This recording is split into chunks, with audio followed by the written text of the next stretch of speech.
શ્રીમદ્ ભગવદ્ ગીતા અધ્યાય 15 શ્લોક 7 મમ એવ અંશઃ જીવલોકે જીવભૂતઃ સનાતનઃ મનઃ ષષ્ઠાની ઇન્દ્રિયાણી પ્રકૃતિ સ્થાની કર્ષતિ.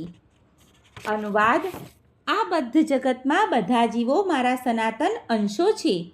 બદ્ધ જીવનના કારણે તેઓ બધી 6 ઇન્દ્રિયોથી કઠોર સંઘર્ષ કરી રહ્યા છે, જેમાં મનનો પણ સમાવેશ થાય છે.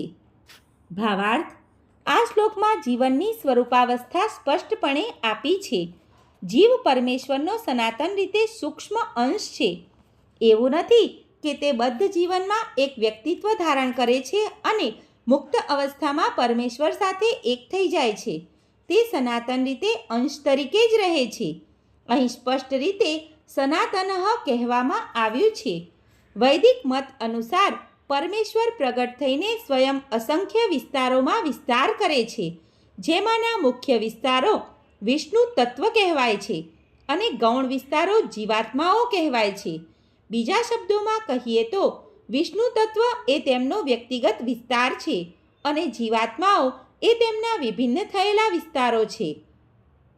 તેમના વ્યક્તિગત વિસ્તારો દ્વારા તેઓ વિવિધ રૂપોમાં પ્રગટ થાય છે, જેમ કે ભગવાન રામ, નરસિંહ, વિષ્ણુમૂર્તિ અને વૈકુંઠ ગ્રહો પરના સર્વ અધિષ્ઠાતા વિગ્રહો. વિભિન્ન અંશરૂપી જીવો સનાતન રીતે ભગવાનના સેવકો હોય છે. પૂર્ણ પુરુષોત્તમ પરમેશ્વરના વ્યક્તિગત વિસ્તારો તેમના પૂર્ણ અંશો હંમેશા વિદ્યમાન રહે છે. તે જ પ્રમાણે વિભિન્નાંશ જીવોને તેમની પોતાની ઓળખ હોય છે. ભગવાનના સૂક્ષ્મ અંશ તરીકે જીવો તેમના ગુણો પણ સૂક્ષ્મ પ્રમાણમાં ધરાવે છે, જેમાંનો તેમનો એક ગુણ આંશિક સ્વતંત્રતાનો છે. દરેક જીવને વ્યક્તિગત આત્મા તરીકે તેનું પોતાનું આગવું વ્યક્તિત્વ તથા સૂક્ષ્મ પ્રમાણમાં સ્વતંત્રતા હોય છે. તે સ્વતંત્રતાનો દુરુપયોગ કરવાથી જીવ બદ્ધ થાય છે, પણ સ્વતંત્રતાના સદઉપયોગથી તે હંમેશા મુક્ત અવસ્થામાં રહે છે. આ બેમાંથી કોઈ પણ સ્થિતિમાં તે ગુણાત્મક રીતે પરમેશ્વરની જેમ સનાતન રહે છે. તેની મુક્ત અવસ્થામાં તે આ ભૌતિક દશામાંથી મુક્તિ પામે છે અને ભગવાનની દિવ્ય સેવામાં પરોવાયેલો રહે છે. બદ્ધ જીવનમાં તે પ્રાકૃત ગુણોના વર્ચસ્વમાં રહે છે, તેથી તે ભગવાનની દિવ્ય પ્રેમમય સેવા વિસરી જાય છે. પરિણામે તેણે આ ભૌતિક જગતમાં પોતાના અસ્તિત્વમાં જાળવી રાખવા માટે બહુ સખત સંઘર્ષ કરવો પડે છે. માત્ર મનુષ્ય તથા કૂતરા બિલાડા જેવો જીવો જ નહીં, પરંતુ બ્રહ્માજી, શિવજી તથા વિષ્ણુ સહિત ભૌતિક જગતના મોટા નિયંતા જેવા સૌ કોઈ પરમેશ્વરના અંશો છે. તેઓ સર્વે સનાતન પ્રગટીકરણો છે, ક્ષણિક નથી. કર્ષતિ શબ્દ અત્યંત અર્થસૂચક છે. બદ્ધ જીવ જાણે લોહ શૃંખલાના બંધનમાં રહેલો હોય છે, એટલે કે લોહ શૃંખલા જોડાયેલો રહે છે. તે મિથ્યા અહંકારથી બદ્ધ રહે છે અને મન મુખ્ય પ્રેરક બળ છે કે જે તેને આ ભૌતિક જગતમાં ધકેલે છે.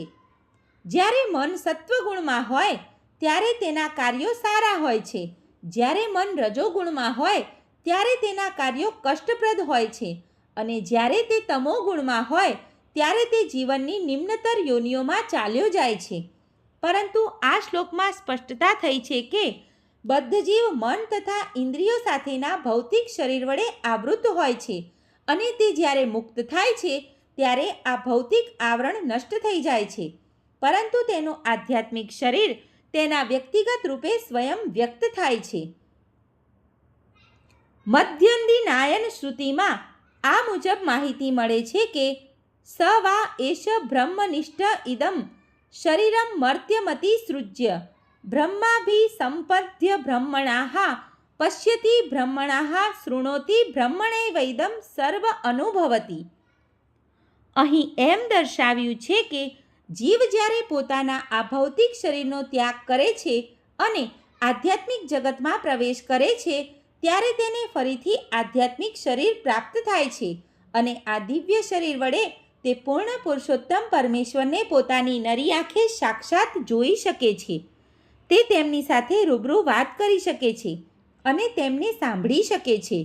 તે ભગવાનને યથાર્થ રૂપે જાણી શકે છે.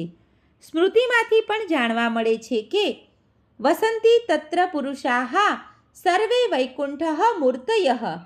વૈકુંઠમાં બધા જીવો ભગવાન સમાન લક્ષણો ધરાવતા શરીરોમાં રહે છે. શારીરિક રચનાની બાબતમાં અંશરૂપ જીવો તથા વિષ્ણુ મૂર્તિના વિસ્તારો વચ્ચે કોઈ તફાવત રહેતો નથી.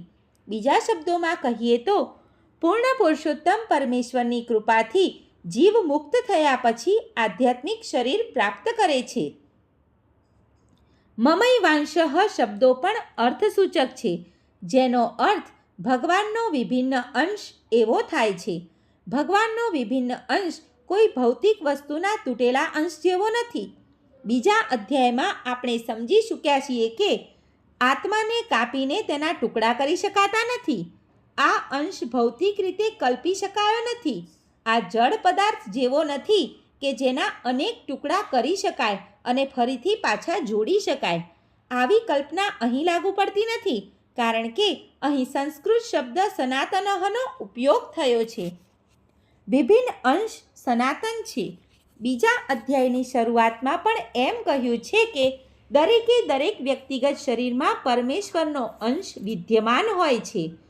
દૈહિક બંધનમાંથી મુક્ત થયેલો તે વિભિન્ન અંશ ચિન્મય આકાશમાંના વૈકુંઠ લોકમાં તેનું મૂળ આધ્યાત્મિક શરીર ફરીથી પ્રાપ્ત કરે છે અને ભગવાનના સંગનું સુખ ભોગવે છે. પરંતુ અહીં એવું સમજાય છે કે જીવ ભગવાનનો અંશ હોવાથી ગુણાત્મક દ્રષ્ટિથી ભગવાનની સમાન જ છે. જેવી રીતે સોનાના જે અંશો હોય છે તે પણ આખરે સોનું જ હોય છે. સર્વે મિત્રોને દીપ્તિ જોશીના જય શ્રી કૃષ્ણ.